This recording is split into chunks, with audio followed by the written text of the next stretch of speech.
Welcome to Mastering Background Blur, a step-by-step tutorial on creating beautiful bokeh effects in your photos.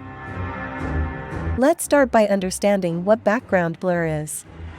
It's a technique that creates a soft and out-of-focus background while keeping the subject sharp and in focus. But why should you use background blur? Well, it adds depth and visual interest to your photos, making the subject stand out and creating a more professional and artistic look.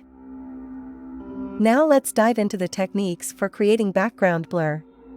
You can adjust your aperture, use a longer focal length, and position your subject correctly to achieve that beautiful bokeh effect. Now let's talk about the settings for background blur. You'll need to experiment with different camera settings, such as aperture priority mode, wide aperture values, and focusing on the subject to achieve that perfect bokeh effect. Ready to take your photography to the next level? Start creating beautiful bokeh effects today. Click the link below to learn more.